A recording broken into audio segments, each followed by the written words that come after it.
মৃত্যুর ভয়ে আমার আপনার ঘরে ঘরে মাস্ক ঢুকে গেল, রন্ধ্রে রন্ধ্রে ঘরে ঘরে স্যানিটাইজার ঢুকে গেল। যেই মৃত্যুর ভয়ে, সেই মৃত্যুকে যদি সত্যিকার আমি আপনি ভয় পেতাম, মৃত্যু কিভাবে হয়, মৃত্যুর পরে কোথায় যেতে হবে, কার সঙ্গে আপনার সাক্ষাৎ হবে, এই বিষয়টা যদি আমি আপনি জানতাম, মনে প্রাণে যদি আমি আপনি উপলব্ধি করতে পারতাম, মৃত্যুর পরে আমাকে আপনাকে লাশ হতে হবে, আপনার আমার বড় বড় সাইনবোর্ড গুলো সব মুছে যাবে, কেউ আর আজহারি বলবে না, চেয়ারম্যান সাহেব বলবে না, এমপি সাহেবের ছেলে বলবে না। মৌতের সাথে সাথে একটা নতুন পরিচয় লেগে যাবে। সবাই বলবে লাশ কখন আসবে, সবাই বলবে লাশের গোসল কখন হবে, সবাই বলবে লাশের জানাজা কখন হবে, সবাই বলবে লাশের দাফন কখন হবে। মুহূর্তের ভিতরে আমাদের পরিচয়গুলো সব মিশে যাবে। আপনাকে আমাকে সেদিন দাঁড় করিয়ে দেয়া হবে ইমাম সাহেবের আগে। সারা জীবন ইমাম সাহেবের পিছনে ছিলাম, আজকে ইমাম সাহেবের সামনে দাঁড়িয়ে যেতে হবে। সাল্লু ক্বাবলা আন তুসাল্লা আলাইক, নবীজি বলেন নামাজ পড়ো, নামাজ পড়ো। একদিন তোমার উপরে নামাজ দাঁড়িয়ে যাবে, একদিন তোমার উপরে নামাজ দাঁড়িয়ে যাবে, তুমি একদিন লাশ হয়ে যাবে। তোমার রঙিন ঢঙিন কাপড়গুলো সব সরিয়ে ফেলা হবে। আলবিসু মিন সিয়াবিকুমুল বায়াদ ফাইন্নাহা মিন খায়রি সিয়াবিকুম ওয়া কাফিনু ফিহা মাউতাকুম।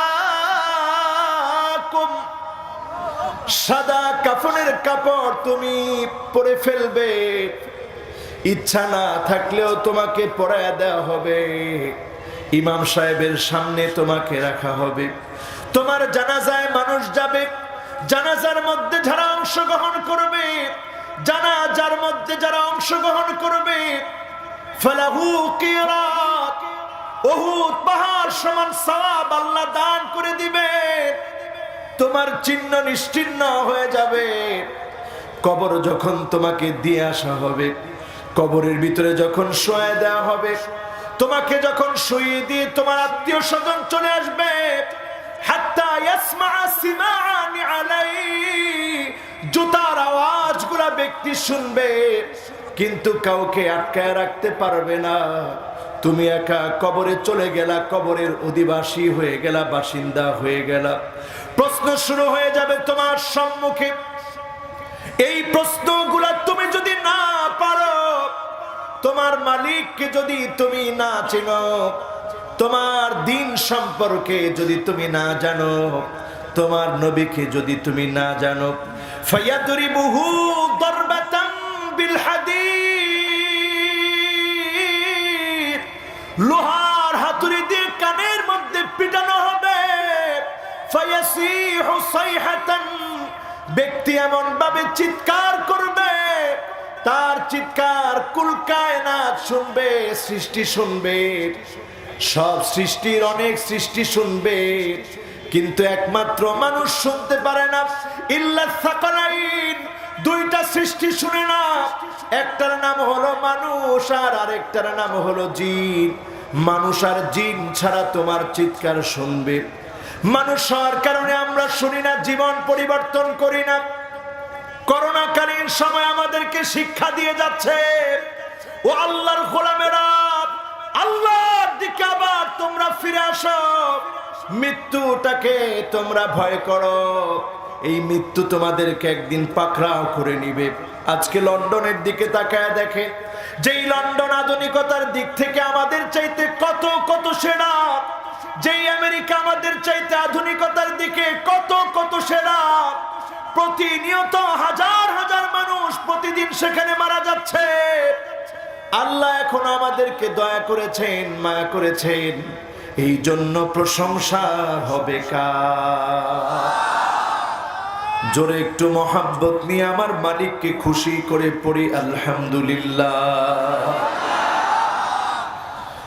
আজকের মাহফিলে এসে হৃদয়টা নরম হয়ে যায় এই ভেবে আল্লাহ তো পারতেন এই গরিব দেশের মানুষগুলাকে শেষ করে দিতে। পরিসংখ্যান যা বলেছিল সেই অনুপাতে যদি মানুষ মারা যেত, কবরে দাফন করার মতো জায়গা খুঁজে পেতেন না। এতটুকুন দয়া যে মালিক করেছেন তিনি কি? সেই মালিকের শানে আরো একটা বার মোহাব্বত ভরে বলতে চাই আলহামদুলিল্লাহ। আল্লাহ রাব্বুল আলামিন ইরশাদ করছেন, ওয়া ইয়াউমা ইউহশারু আ'দাউল্লাহ,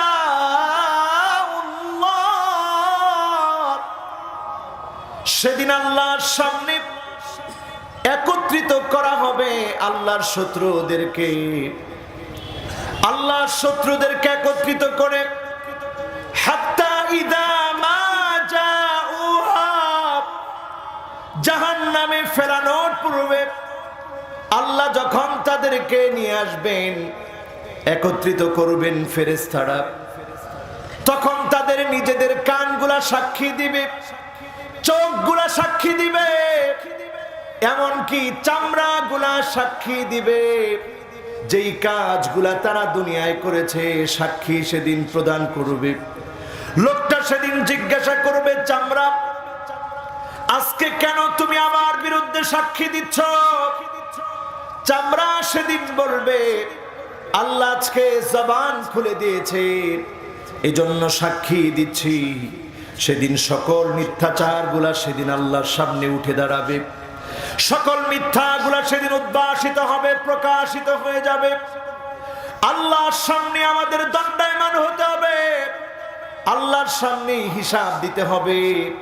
আজকের এই মাহফিল থেকে বলেন, যার সামনে হিসাব দেওয়া লাগবে তিনি কে? আরো মহাব্বত নিয়ে বলেন, তিনি কে? আল্লাহর সামনে দাঁড়াতে হবে, দণ্ডায়মান হতে হবে, হিসাব দেওয়া লাগবে।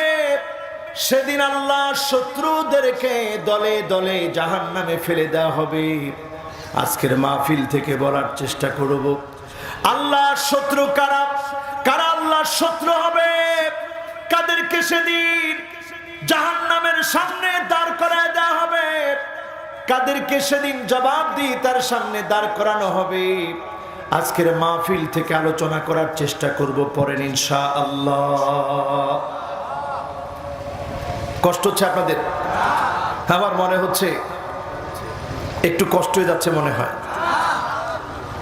মাহফিলটা আপনারা করছেন অনেক সুন্দর, কিন্তু দুঃখিত,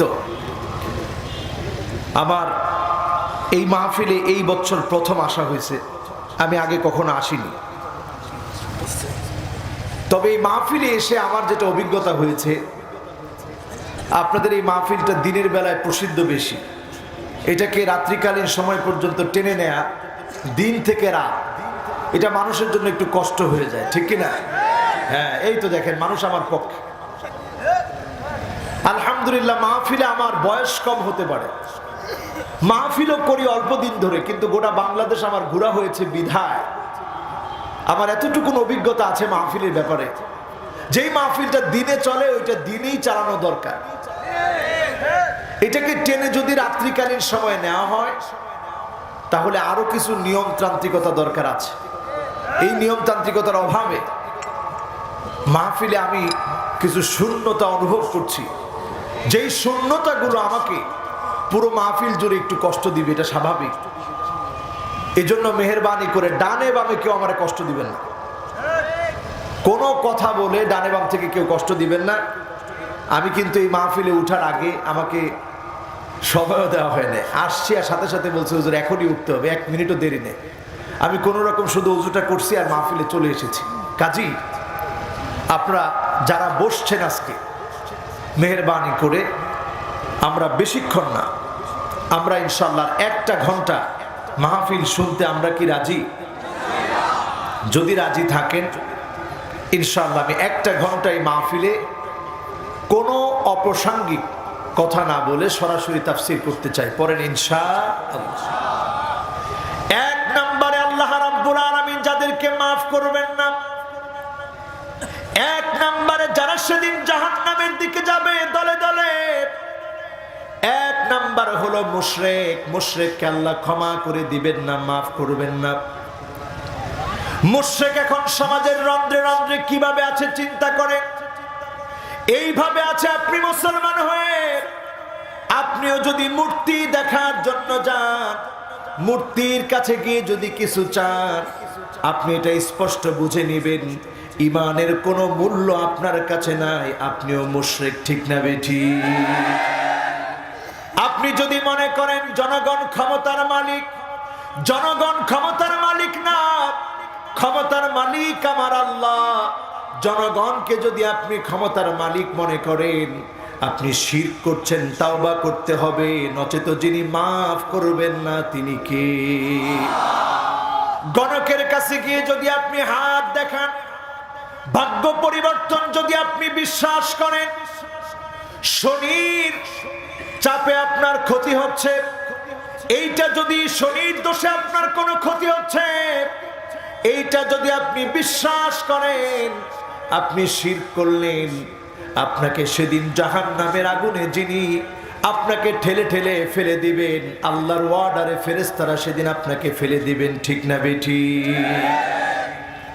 আমার ভাইরা খুব খেয়াল করে শুনেন, ওয়ালিকুল্লি নাবিয়্যিন দাওয়াতুম মুস্তাজাবা। সকল নবীর আল্লাহর কাছে দোয়া করেছে, সকল নবীদের দোয়া আল্লাহ কবুল করেছে। ফাতাআজ্জালা কুল্লু নাবিয়্যিন দাওয়াতাহু। সব নবীরা তাড়াহুড়া করেছে, দুনিয়ায় দোয়া করে ফেলেছে। ইন্নী ইখতাবাতু দাওয়াতি শাফাআতান লিউম্মতি। আল্লাহর নবী বলেন, আমি আমার উম্মতের কথা মনে করে দুনিয়ার জীবনে আমি দোয়া করি নাই, দোয়ার অপশনটা রেখে দিয়েছি। ফাহিয়া নাইলাতুন ইনশাআল্লাহ।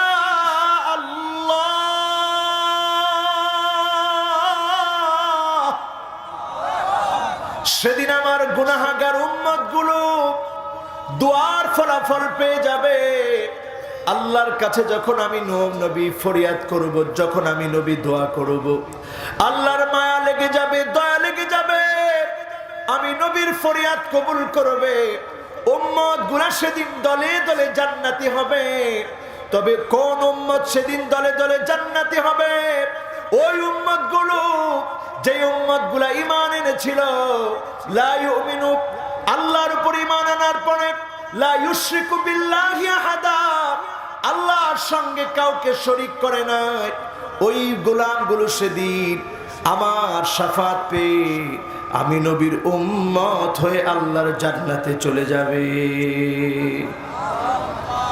এক নম্বরে মুশরিকরা সেদিন আল্লাহ পাকের করুণা, দয়া, নবীজির শাফাত পাবে। এরপরে আসেন আমার ভাইয়েরা দ্বিতীয় নম্বরে।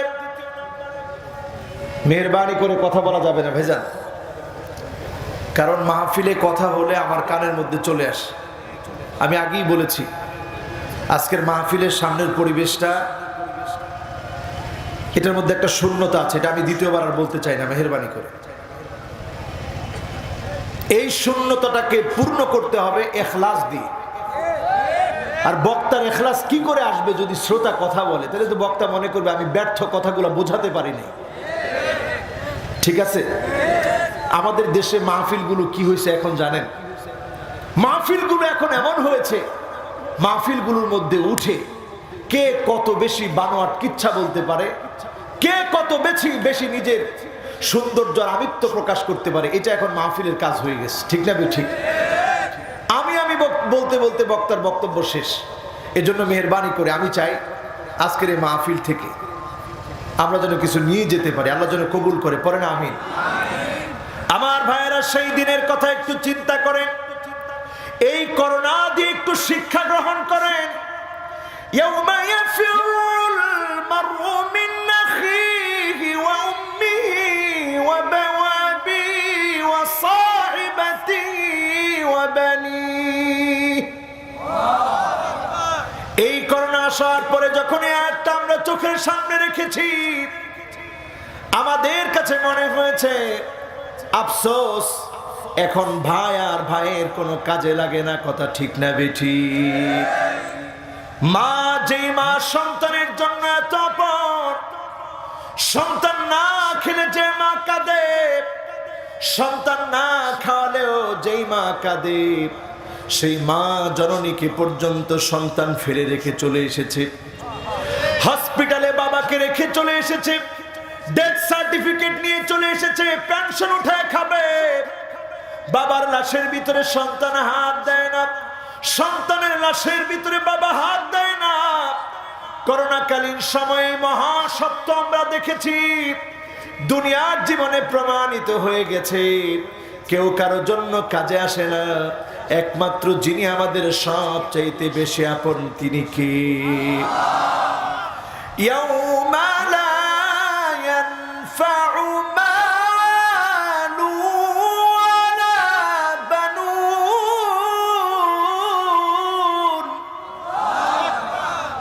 ইল্লা মান আতাল্লাহা বিকলবিন সালিম।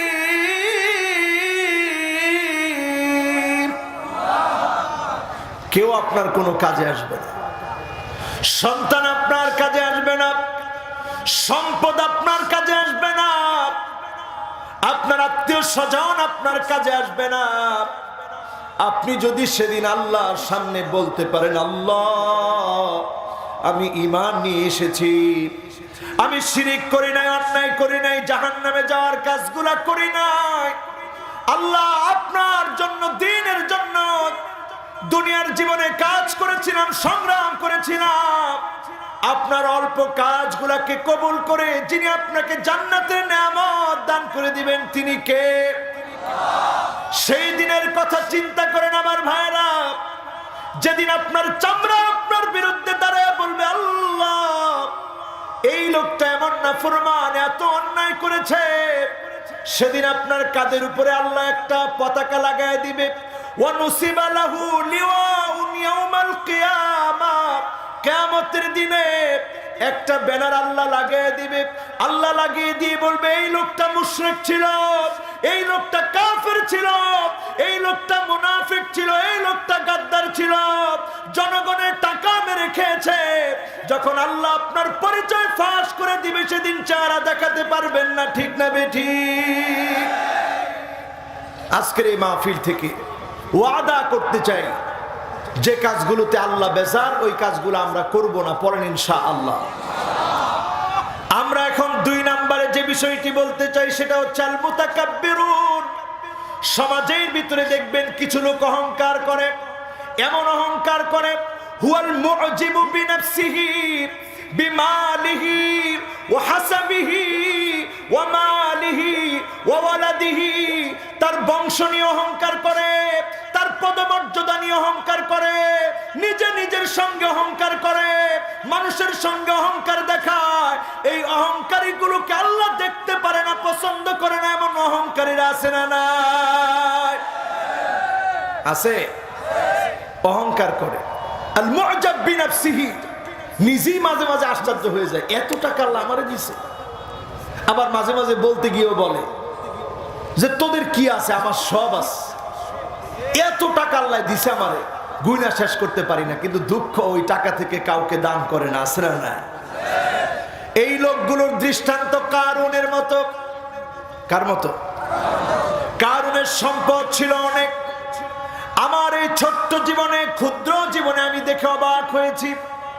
বুহায়রা কারুন, কারুনের সম্পদ যেখানে ডুবে গিয়েছে, ছোট্ট একটা সমুদ্রের মতো হয়ে গিয়েছে, নাম হয়েছে বুহায়রা কারুন। বাহরুন মানে সমুদ্র, বুহায়রা মানে ছোট সমুদ্র, ছোট্ট একটা সমুদ্রের মতো হয়ে গিয়েছে। যেইখানে কারুনের বিল্ডিং গুলা ছিল 55,000 একর জমি, বিল্ডিং গুলো মাটির সঙ্গে মিশে গিয়েছে। যখন আল্লাহ বলেছে ফাখাসাফনা বিহি ওয়া বিদারিহিল আরদ, ও জমিন কারুনের সম্পদগুলো গিলে খা, বিল্ডিং গুলোকে কামড়ে ধর। যখন আল্লাহ অর্ডার করেছে, সম্পদগুলা মাটির ভিতরে চলে গেল। একটা মাত্র বিল্ডিং আজ অবধি দাঁড়িয়ে আছে, আজ অবধি দাঁড়িয়ে থেকে প্রমাণ করে দিচ্ছে ক্ষমতা কার? একটা বিল্ডিং কেন দাঁড়িয়ে আছে? ইন্না কারুন কানা মিন কওমি মূসা, কারণ ছিল মূসা আলাইহিস সালামের সম্প্রদায়ের একজন। যখন কারণ ভালো ছিল, নেককার ছিল, টাকা ছিল না, একটা ঘরের ভিতরে কারণ আল্লাহকে সিজদা দিত। যেই ঘরের ভিতরে কারণ আল্লাহকে সিজদা দিত, ওই ঘরটার নাম মা'বাদ কারুন, কারুনের ইবাদতখানা। ওই ইবাদতখানা আজ অবধি রয়ে গেছে। আর কারুনের সকল বিল্ডিং গুলা যিনি নিশ্চিহ্ন করে দিয়েছেন তিনি কে? বুহায়রা কারুন, ছোট্ট সমুদ্র যিনি বানায় দিয়েছেন তিনি কে? কাজী আজকের মাহফিল থেকে জেনে যান, ইন্নাল্লাহা লা ইউহিব্বু কুল্লা মুখতালিন ফখুর। কোন অহংকারীকে যিনি পছন্দ করেন না, দেখতে পারেন না, ভালোবাসেন না, তিনি কে? অহংকার করবেন? মানুষের মধ্যে এমন কিছু মানুষ আছে, রাস্তা দিয়ে যখন যায় তখন আপনাদের ফরিদপুরের লোকেরা বলে, আল্লাহ তুমি আমারে মাফ করো, তার সামনে যেন আমি না পড়ি। এমন লোক আছে না নাই? ওই লোকের পাশ কাটিয়ে, লোকের পাশ কাটাতে কাটাতে সে ডান দিক দিয়ে চললে মানুষ বাঁ দিক দিয়ে চলে, তারপরেও তার সামনে পড়ে না। আছে এরকম লোক? আপনি বুঝে নিবেন দুনিয়ার মানুষ আপনাকে পছন্দ করতেছে না। কাজে কাজে আপনার পছন্দ দুনিয়াতে যেমন নাই, আল্লাহর কাছেও আপনি পছন্দনীয় হতে পারেন নাই। যদি আমার আল্লাহ আপনাকে পছন্দ করত, আল্লাহ জিবরিলকে ডেকে বলতো, ইন্নী উহিব্বু ফুলানান ফাহিব্বুহু জিবরিল, আমি আমার অমুক বান্দাকে পছন্দ করে ফেলেছি, তুমিও পছন্দ করো। জিবরিল যখন পছন্দ করত, ফেরেশতারা পছন্দ করত, এক কান দুই কান করতে করতে জমিনের মধ্যে তার মহব্বত পয়দা হয়ে যেত। জমিনের মানুষগুলাও তাকে পছন্দ করে ফেলতো। আর এই পছন্দ যখন শুরু হয়ে যেত, আপনি তখন বুঝে নিতেন, জমিনের মানুষের মহব্বত যখন আসতো, আপনি তখন বুঝে নিতেন এই ভালোবাসা শুধু দুনিয়াতেই না, এই ভালোবাসা আরশে আজিম থেকে আল্লাহ পাঠিয়েছে। ঠিক না বেঠিক? সুতরাং মানুষের মহব্বত অর্জন করার চেষ্টা করেন। মানুষকে যখন মানুষ ভালোবাসে, আপনি যখন ভালোবাসা পান, আপনি বুঝে নিবেন যিনি আপনাকে ভালোবেসে ফেলেছে তিনি কে। দুই শ্রেণীর মানুষের কথা বললাম, যাদেরকে আল্লাহ দেখতে পারে না। এবার তৃতীয় নম্বরে আসেন, যাদেরকে আল্লাহ দেখতে পারে না।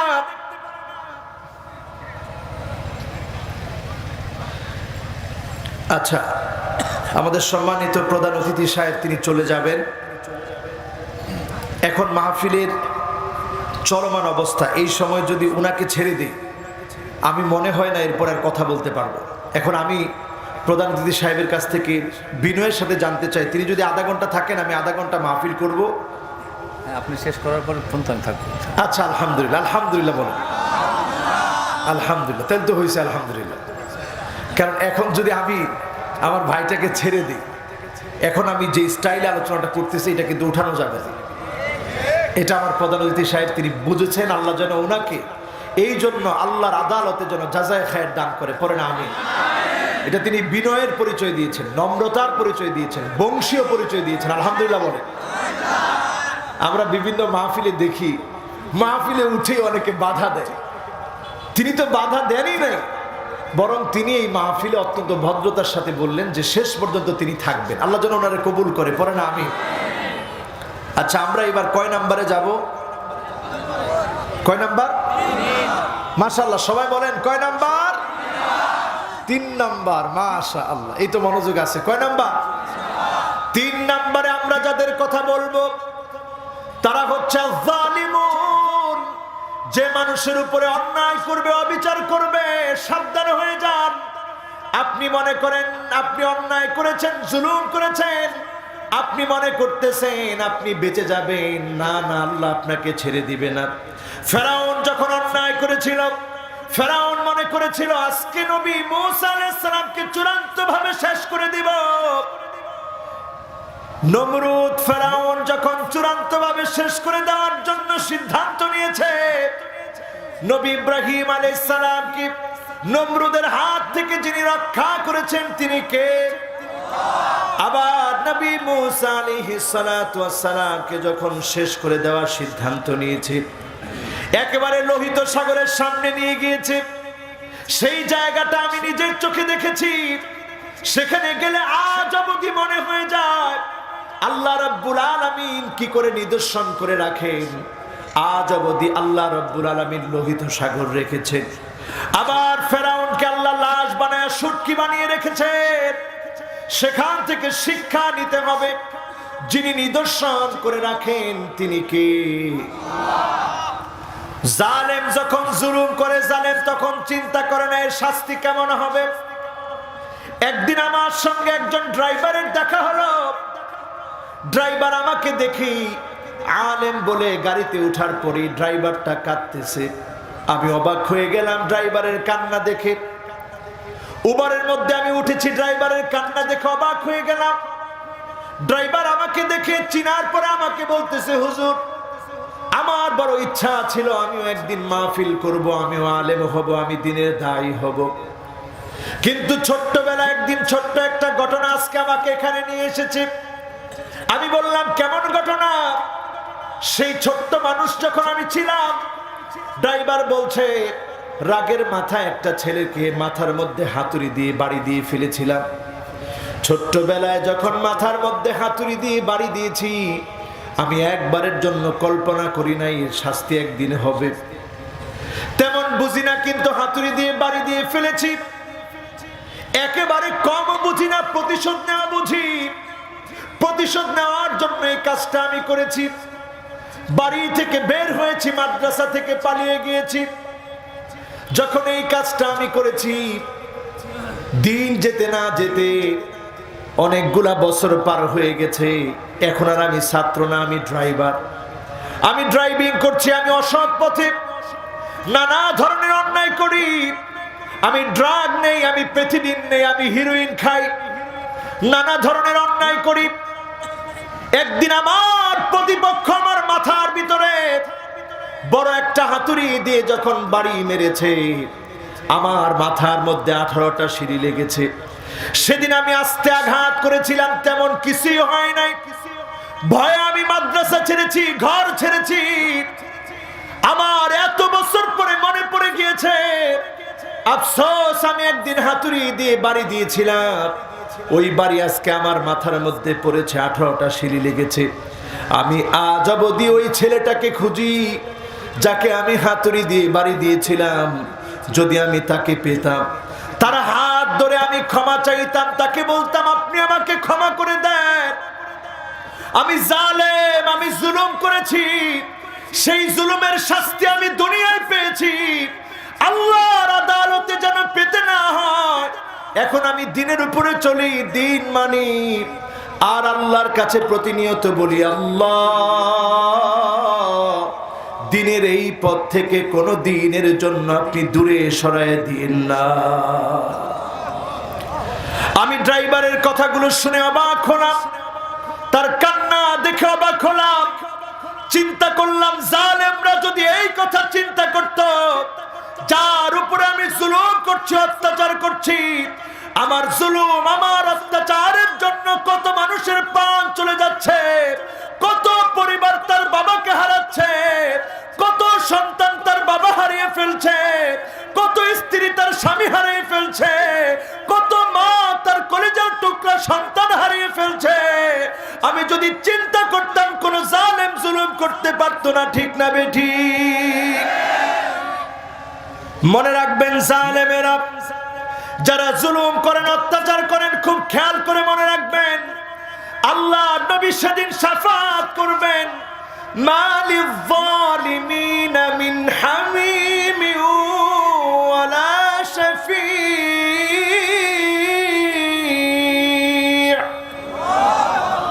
সেদিন জালেমরা নবীজির সামনে দাঁড়িয়ে থাকবে। নবীজি সেদিন জালেমদেরকে চিনবেন না, জালেমদের জন্য কোনো বন্ধু পাওয়া যাবে না। সেদিন যারা মাজলুম হয়েছিল, আল্লাহর দরবারে দাঁড়িয়ে সেদিন মামলা দায়ের করবে, আল্লাহকে বলবে, আল্লাহ কোন অপরাধে সেদিন আমার মায়ের বুক খালি করে দেওয়া হয়েছিল, কোন অপরাধে সেদিন আমার বাচ্চাটাকে সেদিন আব্বা আব্বা বলে ডাকা থেকে সেদিন মাহরুম করা হয়েছিল, সেদিন জবাব দিতে পারবে না কোনো জালেম। আল্লাহর দরবারে সেদিন জালেমকে দণ্ডায়মান হতে হবে, ঠিক না বেঠিক? আল্লাহর হাবিবের জন্য জানিয়ে দিয়েছেন, ইত্তাকুয যুলমা ফাইন্নায যুলমা যুলুমাতুন ইয়াউমাল কিয়ামাহ। ও জালেম, তুমি থেমে যাও। তুমি যদি এখনো জুলুম করো, নির্যাতন করো, নিপীড়ন করো, প্রহসন করো, একদিন কিয়ামতের এমন অন্ধকার আসবে, ওই অন্ধকারের ভিতরে তুমি যদি মনে করো এই অন্ধকার থেকে বাঁচতে হবে, মিলউল আরদি যাহাবা ওয়ালা বিফতাদা বিহি, যদি গোটা দুনিয়া পরিমাণ স্বর্ণ তুমি দিয়ে দাও, তারপরেও তোমাকে এক মুহূর্তের জন্য আযাব থেকে মাফ করা হবে না, ঠিক না বেঠিক? দিয়েছেন কাউকে জুলুম করে, এরকম হয় না? বলেন হয় না? সিনোসামারে কই শরীরের গরম একটা থাপ্পড় দিয়ে দিছে। কার গালে থাপ্পড় দিলেন আপনি চিন্তা করলেন না? এই লোকটা তখন মাজলুম হলো, ওই লোকটা মাজলুম আর আপনি জালেম।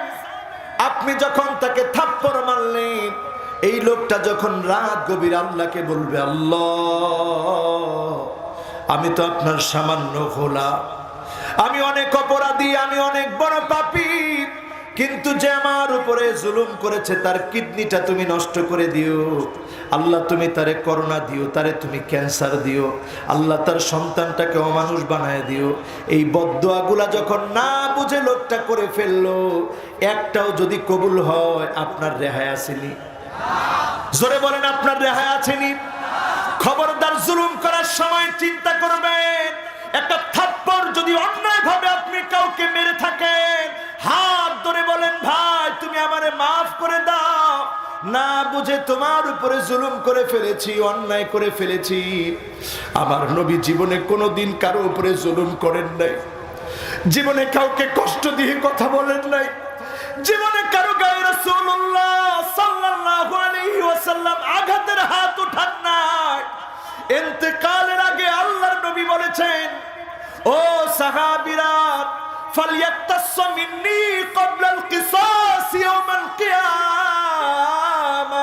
ও সাহাবীরা, তোমাদের কারো উপরে যদি কোনো জুলুম করে থাকি, মান কানাত মিন কিবালি মাজলামা, কারো উপরে যদি কোনো অত্যাচার করে থাকি, জুলুম করে থাকি, কারো গায়ে যদি হাত উঠায় থাকি, ফালইয়াক্তাস মিন্নী ক্বাবলাল কিসাস ইয়াউমাল কিয়ামাহ। কিয়ামতের ভয়ানক দিন আসার আগে, বিচার হওয়ার আগে, সেই ফয়সালার আগে, আজকে আমার উপরে প্রতিশোধ নিয়ে নাও, আজকে আমার উপরে তোমরা প্রতিশোধ নাও। আল্লাহর আদালতে দাঁড়িয়ে প্রতিশোধ কামনা করবে না, বলেন আল্লাহু আকবার। যে রাসূল নিজে না খেয়ে সাহাবীদেরকে খাইয়েছেন, ঘুম থেকে উঠলে চাটায় দাগগুলা পিঠের মধ্যে পড়ে যেত। সাহাবী ওমরে ফারুক রাদিয়াল্লাহু তাআলা আনহু একদিন অনুমতি নিয়ে প্রবেশ করলেন। অনুমতি নিয়ে ঘরে প্রবেশ করে দেখে রাসূলুল্লাহ সাল্লাল্লাহু আলাইহি ওয়াসাল্লাম জাগ্রত হয়েছে, পিঠের মধ্যে দাগগুলা পড়ে আছে। ওমরে ফারুক রাদিয়াল্লাহু তাআলা আনহু দেখে অবাক হয়ে গেলেন, মনটা নরম হয়ে গেল, ধরধর করে চোখের পানিগুলো ছেড়ে দিলেন। আল্লাহ নবী বললেন, মা ইউবকিকা ইয়া ওমর, ওমর কোন জিনিস তোমাকে কাঁদায়, কেন তোমার চোখের মধ্যে পানি? হযরতে ওমর বললেন, ইয়া রাসূলুল্লাহ, আমার চোখে পানি এই জন্য কারণ আমি তাকে দেখতেছি রাহমাতুল লিল আলামিনের পিঠের মধ্যে দাগ পড়ে আছে। ঘুম থেকে জাগার পরে আপনার পিঠের মধ্যে দাগ দেখে আমি সহ্য করতে পারি নাই, চোখের পানি ছেড়ে দিয়েছি। আল্লাহর হাবিব বললেন, ওমর কেদো না, ফালাহুমুদ দুনিয়া ওয়ালানাল আখিরাহ। রোম পারস্যের সম্রাটরা দুনিয়ার সম্রাট, তাদের জন্য শুধুমাত্র দুনিয়া, আমাদের জন্য যিনি আখিরাতের দ্বার খুলে দিবেন তিনি কে?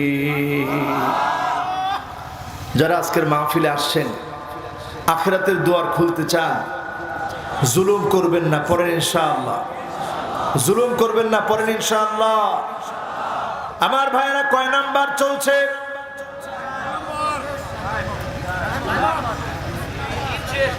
মাশাআল্লাহ, এই মাওলানা ঠিক আছে, লিল্লাহে তাকবীর। হুশ ঠিক করে কোন কয় নাম্বার? 3 শুরু হবে লিল্লাহে তাকবীর। এই মাহফিলে যদি এরকম কিছু বাড়ি পর্যন্ত নিয়ে যেতে পারেন তাহলে না মনটা ভালো লাগে। এত সুন্দর আয়োজন, কিচ্ছু নিলেন না, তাহলে মনটা ভালো লাগে বলেন। আচ্ছা বলেন তো, 1 নাম্বার মুশরিক, মাশাআল্লাহ। 1 নাম্বার শিরক করা যাবে? আপনাদের ফরিদপুরে ও ক্যামেরাম্যান কইছে টাইম হয়ে গেছে, আমি কি সর্বনাশ, মনে হয় 10টা বেজে গেছে, দেখি যে না। ঠিক আছে তো, আপনারা আছেন? আপনাদের ফরিদপুরের এই জায়গায় না, ওই যে হেলিপ্যাড চিনেন? আচ্ছা, হেলিপ্যাড যেটা, ওটা কত দূর এখান থেকে? ওইখানে একজন নিজেরে ইমাম মাহাদি দাবি করছে। এরপর তো নাউজুবিল্লাহ কইতে পারলেন না। ওর নাম নুরা পাগলা। কি পাগলা? চিনেন আপনারা? সবাই কয় না, চিনেন? যাক, আপনারা চিনেন না যেই তো, তাইলে চিনার দরকার নেই। আর নাসু হারিসুন ফিমা মুনিয়া, মানুষ যেটা না করে ওটা বেশি করে। আজকে সিরিয়া দিলে অনেকে আবার দেখতে যাবে, যে দেখি নুরা পাগলারে গিয়া দেখি, গিয়ে দেখবেন আসলে তো কিছু একটা আছে। আমাদের দেশে যদি কাপড় লতা না না চিনার কারণে সেদিন তিনি জাহান্নাম দিবেন, কিন্তু আমার আল্লাহর আপনার জন্য মায়া লাগবে, কষ্ট লাগবে। আল্লাহ চাবেন যদি কোনোভাবে গোলামটাকে মাফ করে দেওয়া যায়, যিনি মাফ করতে পছন্দ করেন তিনি কে? মাফ চাবেন কখন? কখন? কথা কয় না, কখন? জোরে কোন, এখন। কখন? আরো জোরে বলেন, কখন? যেই কাজগুলো আজকে বলবো, এই কাজগুলো আমরা ছেড়ে দিয়ে আল্লাহর কাছে মাফ চাবো, যিনি মাফ করে দিবেন তিনি কি? লাল্লাহু আশাদ্দু ফারহান বিতাওবাতি আহাদিকুম মিন আহাদিকুম বিদাল্লাতিহি ইযা ওয়াজাদাহা। আল্লাহর হাবিব বলেন, বান্দারা শোনো, ও আমার উম্মতেরা শোনো, বান্দার তওবা আল্লাহর কাছে কেমন প্রিয়। তুমি যখন খোলা মরু প্রান্তের ভিতরে একটা ঘোড়া নিয়ে, একটা উট নিয়ে যখন তুমি যাও, হঠাৎ করে যখন তোমার উটটা মরুভূমিতে হারিয়ে যায়, তুমি যখন যেমন পাগল পারা হয়ে যাও, তুমি যেমন কাঁদতে থাকো, পেরেশান হয়ে যাও, ঘুমিয়ে পড়লাম, ঘুমানোর পরে যখন তুমি চোখটাকে মেলে তাকালা, তাকায় দেখলা তোমার উটটা তোমার সামনে চলে এসেছে। তুমি যখন উটটা পাইলা, তুমি যেমন আনন্দিত হয়ে যাবা, আমি আল্লাহ বান্দা যখন তওবা করে গুনাহ থেকে ফিরে আসে, হারানো উট পেয়ে আমার বান্দা যেমন খুশি হয়ে যায়, আমি আল্লাহ এর চাইতে বেশি খুশি হয়ে যায়। তওবা করতে রাজি? বলেন কখন? আরো জোরে বলতে হবে, কখন? এবার আসেন আমার ভাইয়েরা, 4র্থ নম্বরে আল মুফসিদুন। এমন কিছু মানুষ জমিনের মধ্যে আছে, ওয়াকাদ ওয়ারাদা যিকরুহুম ফিল কুরআনিল কারীম মাররাতাইন। আল্লাহ কোরআন কারীমের ভিতরে 2 বার তাদের কথা বলেছেন। আল্লাহ রাব্বুল আলামিন বলেন, ইন্নাল্লাহা লা ইউহিব্বুল মুফসিদিন।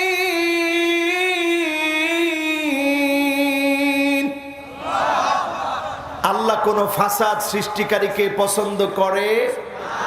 এখন ফাসাদ সৃষ্টিকারী লোক আছে না নাই? জোরে বলেন, আছে না নাই? যারা ফাসাদ সৃষ্টি করছে সমাজের মধ্যে, হুমুল্লাযীনা ইয়াসআউনা ফিল আরদি ফাসাদান বিফি'লি কাবাইরিয যুনুব মিন শিরকি বিল্লাহি আযজা ওয়া জাল্লা ওয়া কাতলিল লিন-নাফস ওয়া আকলি মালিল ইয়াতীম ওয়া যিনা ওয়া উকুকিল ওয়ালিদাইন। সমাজের ভিতরে দেখবেন এমন কিছু মানুষ আছে যারা শিরক করবে, যারা মানুষকে হত্যা করবে, যারা জিনা করবে, ব্যভিচার করবে, মিথ্যাচার করবে, এমন কি যেই মানুষগুলা মায়ের সঙ্গে বাবার সঙ্গে খারাপ ব্যবহার করবে, এই মানুষগুলাকে আল্লাহ দেখতে পারে না, পছন্দ করে না। ঠিক না বেঠিক? এখন এই লোকগুলা সমাজের মধ্যে আছে না নাই? বলেন, আছে না নাই? আহারে, আমাদের এমপি সাহেবের ছেলে এখানে বসা আছে, উনি ওনার বাবা একজন এমপি, তারপরেও যদি ওনাকে বলি আপনার আব্বা আপনাকে ভালোবাসেন কিনা, উত্তর কি হবে? বলেন ভালোবাসেন কিনা? কতটুকুন ভালোবাসেন? ঠিক আপনার বাবা যেমন ভালোবাসেন, ওনাকেও ওনার বাবা ঠিক তেমনি ভালোবাসার চেষ্টা করে। এই ভালোবাসা যিনি দিয়েছেন তিনি কে? খুব খেয়াল করবেন, ইউসুফ আলাইহিস সালাতু ওয়াস সালাম উনি যখন বাবার সামনে থেকে হারিয়ে গেলেন, কাঁদতে কাঁদতে বাবার দৃষ্টি শক্তি একেবারে ক্ষীণ হয়ে পড়েছে, বাবা চোখে দেখেন না। ফাসসাবরুন জামিল ওয়াল্লাহুল মুস্তাআন আলা মা তাসিফুন। বারবার তিনি বলতেন, আল্লাহ, সন্তান হারিয়ে আমি ধৈর্য ধারণ করছি, আল্লাহ আমি সবরে জামিল করছি, আল্লাহ আমি ধৈর্য ধারণ করছি। আল্লাহ সবরকারীদেরকে তো আপনি প্রতিদান দান করে থাকেন। সন্তানকে হারিয়ে বাবা চোখে দেখে না, সন্তানকে যখন বাপ আবার দীর্ঘদিন পরে দেখতে পাবে, সন্তান দৌড় দিয়েছে বাবার জন্য, বাবা দৌড় দিয়েছে সন্তানের জন্য। এই ঘটনাটিকে আল্লাহ রাব্বুল আলামিন নাহনু নাকুসু আলাইকা আহসানাল কসাস, সবচেয়ে সুন্দর ঘটনা বলেছেন, কারণ এই ঘটনার ভিতরে সন্তান আর বাপের ঘটনা, বাপ আর সন্তানের ঘটনা, মহব্বতের ঘটনা দিয়ে এই ঘটনা ভরা, ঠিক না বেঠিক? যারা সন্তান বসা আছে, মাঝে মাঝে বাপের চেহারাটার দিকে তাকাবেন, দেখবেন বাপের চেহারার ভিতরে এখন বয়স্ক বৃদ্ধ হওয়ার বাস পড়ে গেছে। আপনি দেখেই চিন্তা করবেন, আল্লাহ, এই বৃদ্ধ হওয়ার ছাপ পড়েছে শুধু আমার জন্য কষ্ট করার কারণে, ঠিক না বেঠিক? আপনার মায়ের চেহারার দিকে তাকাবেন, চিন্তা করবেন, আমার মা, আজকে আমার মা বৃদ্ধা হয়েছে শুধুমাত্র আমার জন্য কষ্ট করতে করতে মায়ের এই অবস্থা। আপনি আমি যদি মা বাবাকে কষ্ট দেই, আপনি জেনে রাখেন, লিখে রাখেন, বিশ্বাস করেন, লাইলাতুল কদরেও আপনি ক্ষমা চাবেন, কিন্তু আল্লাহ আপনাকে ক্ষমা করবে না, ঠিক না বেঠিক? লাইলাতুন নিসফি মিন শাবান, শাবানের মধ্যরাতে আপনি ক্ষমা চাবেন, আল্লাহ আপনাকে মাফ করবে না, ক্ষমা করবে না। যদি আপনার মা আপনার বাবা আপনাকে মাফ না করে, আল্লাহ মাফ করবে না। কিন্তু মায়ের মনটা এমন, কত মাকে শুনেছি সন্তান যখন কষ্ট দিয়ে ফেলে, সঙ্গে সঙ্গে মা আবার আল্লাহর কাছে হাত তোলে, মা আবার আল্লাহর কাছে ফরিয়াদ করে বলে, আল্লাহ, কলিজার টুকরা সন্তান বুঝে না, না বুঝে সন্তান ব্যথা দিয়ে ফেলেছে। আল্লাহ, আমি জানি আপনি রাগ করে ফেলেছেন, গুসা করে ফেলেছেন। আল্লাহ, আমার সন্তানটাকে কোনো বিপদ দিয়ে না রে আল্লাহ। এটা মায়ের মন, এটা বাবার মন। এই মনে যে কষ্ট দিয়ে ফেলেছে, আজকের মাহফিল থেকে গিয়েই বলবেন, আম্মা, আমি বড় মুফসিদ, আমি বড় ফাসাদ সৃষ্টিকারী, আমার জন্য জমিনের মধ্যে আযাব আসবে, আমি আপনার কাছে মাফ চাই। আব্বা, আমি আপনার কাছে মাফ চাই। আম্মা, আমি আপনার কাছে মাফ চাই। যদি আব্বা আম্মা মাফ করে দেয়, যিনি ভাগ্য বদলায় দিবেন তিনি কে? লা ইয়ারুদ্দুল কাদা ইল্লাল বির, ভাগ্য পরিবর্তন হয় না। যদি আপনার মা বাবা দোয়া না করে, আপনার মা বাবা যদি দোয়া করে, যিনি ভাগ্য পরিবর্তন করে দিবেন, ভালো ব্যবহার করলে যিনি ভাগ্য বদলায় দিবেন তিনি কে? মনে রাখবেন তো ইনশাআল্লাহ? বলেন, মনে রাখবেন তো ইনশাআল্লাহ? কত পীরের কত কিছু খাওয়াইলেন, আহারে ওই দুঃখিনী মা মনে চায় একটু ফল খেতে, আপনি কিনে দেন না। আপনার এই ফল খাওয়ানোতে কোনো লাভ হবে না। একটা সময় আসবে, কত ছেলে এখন ফুপিয়ে ফুপিয়ে কাঁদে, কত ছেলে এমন বলে, হুজুর, এক সময় মনের খুব তামান্না ছিল, আম্মারে কিনে খাওয়াবো, সাধ্য ছিল না, আব্বারে কিনে খাওয়াবো, সাধ্য ছিল না।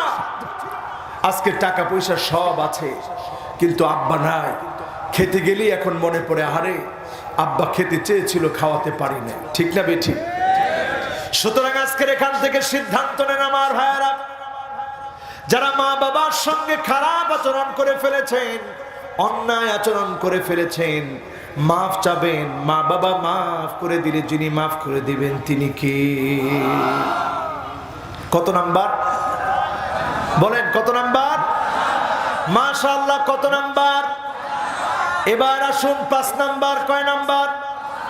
5 নাম্বারে আল মু'তাদুন, সীমা লঙ্ঘনকারী। সীমা লঙ্ঘনকারীদেরকে আল্লাহ দেখতে পারে না। সীমা লঙ্ঘনকারী কারা? সীমা লঙ্ঘনকারী হচ্ছে তারা, আজকে সমাজের দিকে তাকায় দেখবেন, ইলহাকুদ দরার আলাল আখারিন, নিজে দোষ করে আরেকজন নির্দোষ মানুষের উপরে দোষ চাপায় দেয়, এমন বড় জালেমেরা সীমা লঙ্ঘনকারী। ঠিক না বেঠিক? এখন সীমা লঙ্ঘনকারী আছে না নাই? দোষ করছে একজন, চাপায় দেয় আরেকজনের উপরে। নির্দোষ মানুষকে যখন আপনি শাস্তি দিবেন, নির্দোষ মানুষকে যখন আপনি কষ্ট দিবেন, নির্দোষ মানুষের উপরে যখন শাস্তি প্রয়োগ করবেন, আপনি বুঝবেন আল্লাহর শাস্তিযোগ্য অপরাধ আপনি করে ফেলেছেন। ঠিক না বেঠিক? আমার ভাইয়েরা, আমার বন্ধুরা, আল্লাহর একটা সীমানা আছে, আছে কিনা? আপনাদের ফরিদপুরে ক্ষেতের ভিতরে সীমানা আছে না নাই? ক্ষেতের সীমানা যখন কেউ একটু কেটে ছোট করে, আপনারা কি করেন? হ্যাঁ, আইল ঠেলা।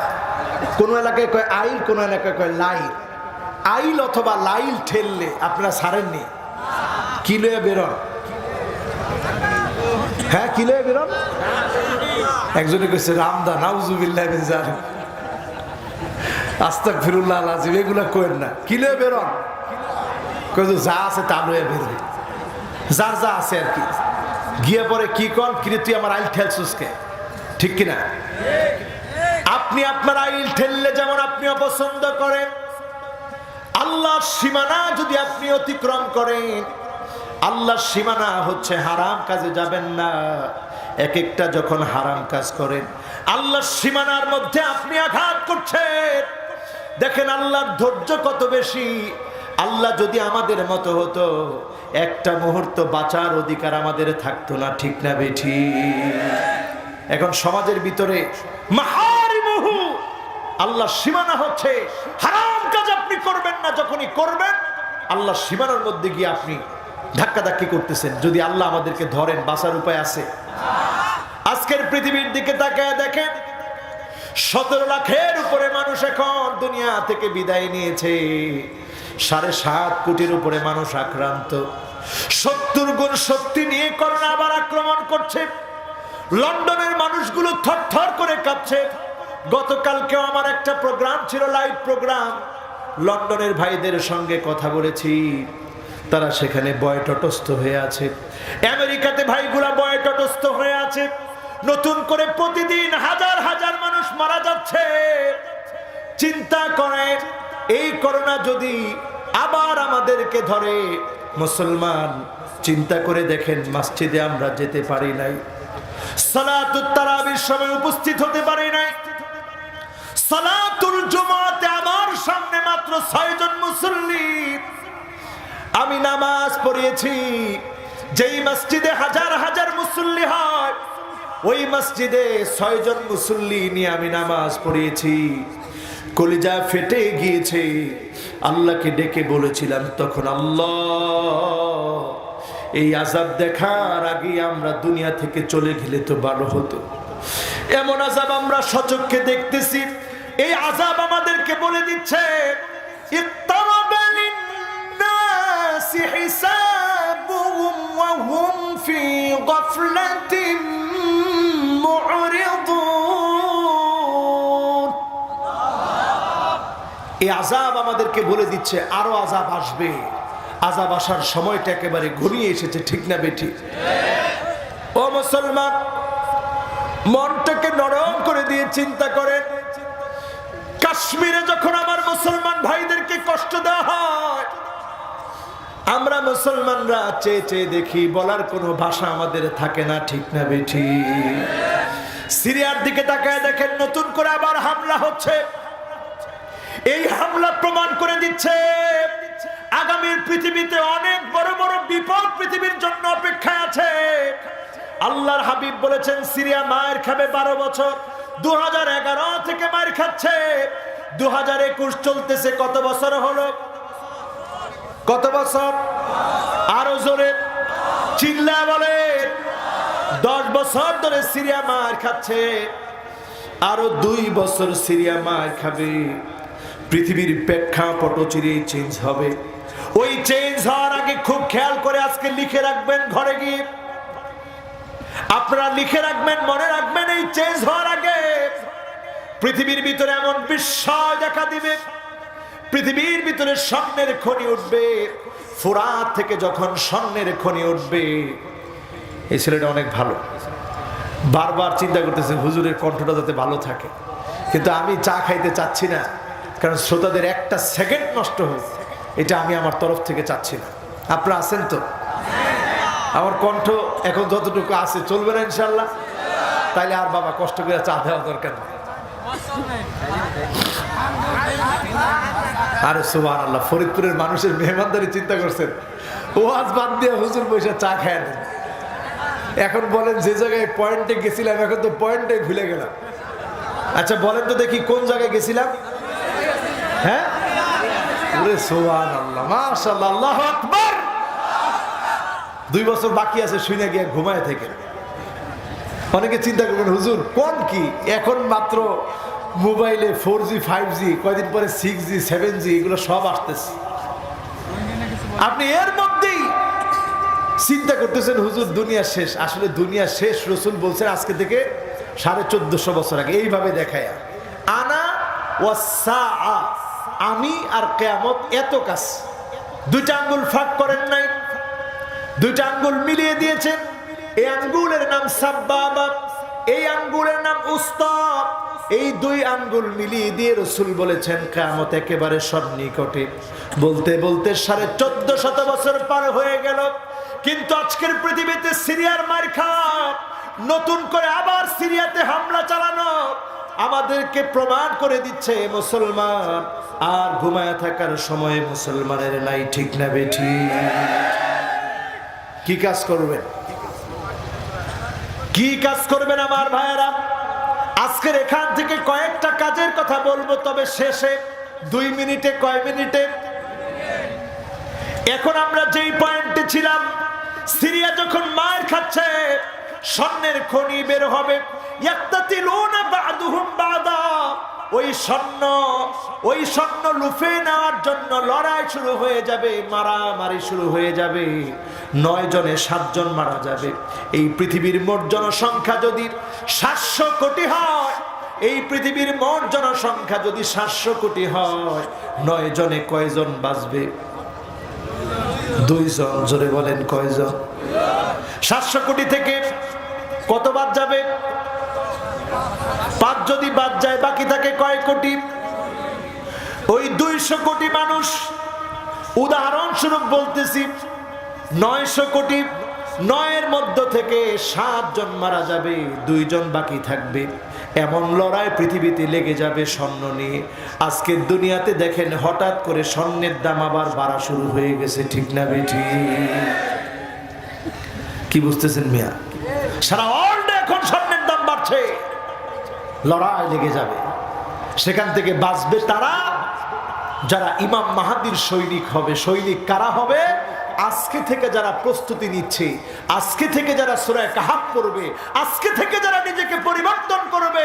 বাশশিরিল মাশাঈনা ফিয-যুলামি বিন-নূরি তাম্মি ইয়াউমাল কিয়ামা, যে লোকটা অন্ধকারের সময়ে এশার নামাজ পড়ার জন্য বের হয়ে যাবে, ফজরের নামাজের সময় গিয়ে আগুন হবে, নামাজের জন্য দণ্ডায়মান হবে।